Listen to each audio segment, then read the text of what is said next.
India's nuclear first use, this recent controversy that has been created by a statement by Mr. Rajnath Singh, who is current defense minister, it needs to be understood in a proper context because it is going to have significant implications for regional stability.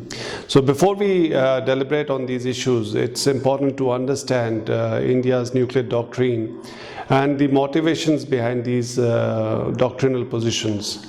So briefly, if we look at India's nuclear weapons program, commonly it is understood that India acquired its nuclear capability because of the perceived threat from China.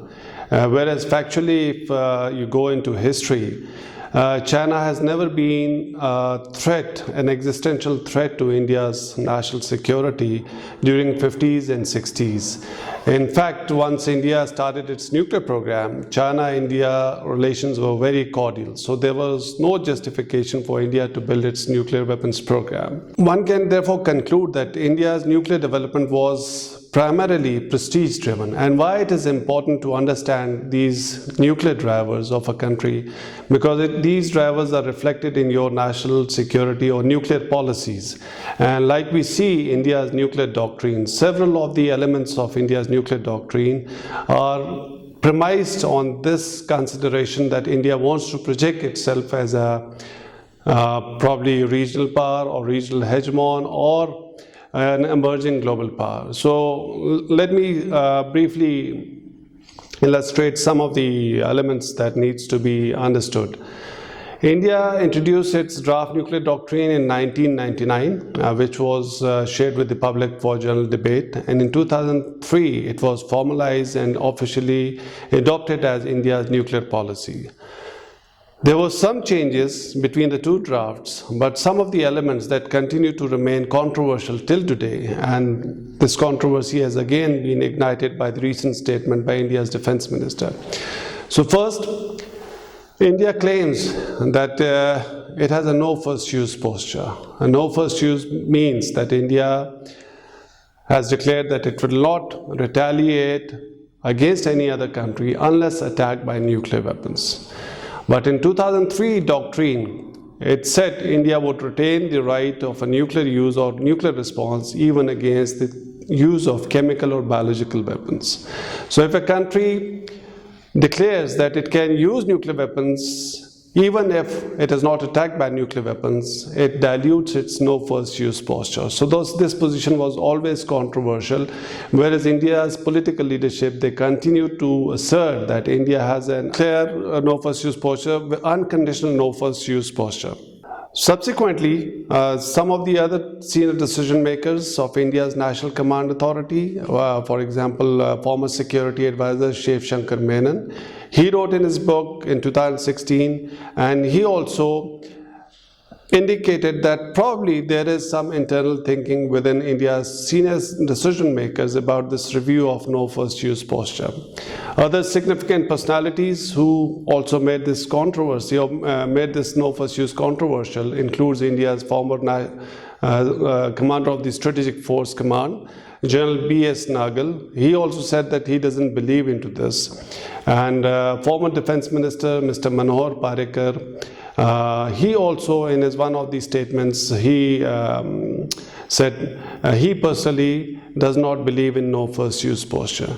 So once you see all these statements by members of India's National Command or Nuclear Command Authority, there is considerable doubt that India probably does not have unconditional no first use posture, at least in the operational terms. Then India's nuclear doctrine also states that it will continue to maintain credible minimum deterrence posture. Again, this is doubtful. If it is credible against China, it cannot be minimum against Pakistan. So if it is minimum against Pakistan, it cannot be credible against China. So that has been a serious problem for India to identify who is the potential adversary, whether it is Pakistan or China. So there are some people, probably they have argued that India probably could have two different sets of doctrines, one against China and one against Pakistan. In reality, there's no nuclear weapon state that can afford to keep two distinct doctrines against two different adversaries. So there's a bit of confusion about this credible minimum deterrence posture also. The third dichotomy in India's nuclear posture that is evolving is that there's considerable dissonance amongst India's strategic enclave. And strategic enclave means the senior decision makers in the political side, the scientific community, and the military elite. If you see the political side, they continue to assert certain positions which are not tenable, and they continue to use those positions in nuclear doctrine to project India as a responsible country. And if you see the scientific community, India is primarily led by Defense Research and Development Organization, the DRDO. They are building or developing solutions against unspecified threats. They continue to build ICBMs, not clearly defining against which threat they are developing these options. They are building other weapon systems that are not coherent with India's declaration of credible minimum deterrence posture. The third element of this strategic enclave, or the component of this strategic enclave, is the military side.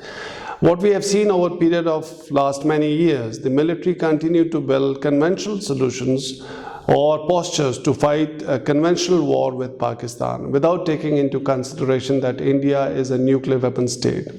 So once you combine all these three elements, they probably seem to be moving on different directions. The political side, mainly to project India as a responsible country. The technical side, they want to build solutions to, probably because of the institutional interest.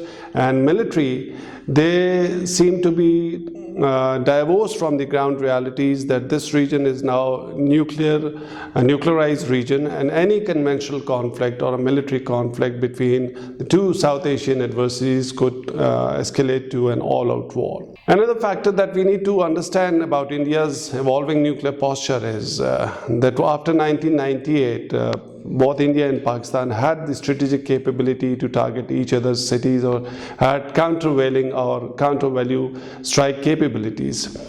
And this was proven in 99 and 2001 and 2 crises, because all these crises did not escalate into an all-out conflict because of the strategic capability. So after 2001 and 2, one lesson that the Indian decision makers probably they extracted was that they need to find a space for a limited war with Pakistan. So this led to a thinking which came in the form of a Coldstart doctrine, which was developed by India's military. Interestingly, for many years, India's political leadership continued to disown this Coldstart doctrine. But in 2017, India's current or the former army chief, who is designated as Chief of Defense Staff now, he publicly asserted that India does have a Coldstart doctrine. So this Coldstart doctrine was essentially meant to fight a limited war below Pakistan's perceived strategic threshold. Now this was a challenge for Pakistan's deterrence capability. So in response, Pakistan developed what is generally known as short-range nuclear-capable missiles, NASAs. Also, some people term it as tactical nuclear weapons or short-range ballistic missiles. These were developed to give a message that there is no space for any limited war below Pakistan's strategic threshold.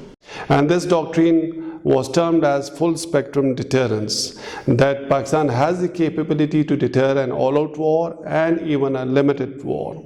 Interestingly, frustrated by these capabilities, or what Pakistan came up with the doctrinal response to India's Coldstart doctrine, there was some thinking within India that their doctrinal position of massive retaliation against Pakistan has been discredited. Just to elaborate, I'll give you a scenario. In a potential conflict, if India attempted to launch a Coldstart doctrine and Pakistan threatened to use its tactical nuclear weapons, or it uses a tactical nuclear weapon, there would be a challenge for India's doctrinal position, whether it would be able, the decision makers would be able to retaliate massively against Pakistan. Potentially yes, but This would have been a disproportionate response against a use of a limited nuclear weapon, and that too in response to the aggression by the Indian side. So this thinking probably was there within India's strategic thinkers, and they started developing options or proportionate response options, and we then saw that India started developing its own tactical nuclear weapons in response to Pakistan's Nasr. Officially, Indian decision makers, the military planners and the political leadership, they do not own these, and they tend to disregard this notion that India does not have tactical nuclear weapons, but Prahar and several other missile systems, dual capable missiles, they are potentially being developed to fight a limited nuclear war. Another interesting factor is that Pakistan's full spectrum deterrence was aimed to prevent any war, including a limited war, whereas India's tactical nuclear weapons have been developed in response to fight a limited nuclear war. Now, these trends are again disturbing and dangerous because there is no winner in a nuclear war between two adversaries. So these are some of the issues that probably we need to understand where the strategic direction is moving, or the strategic stability is heading in South Asia. And after these recent declarations or indicators by India's senior decision makers that India could possibly contemplate a comprehensive counterforce first strike against Pakistan, I think this is quite evident.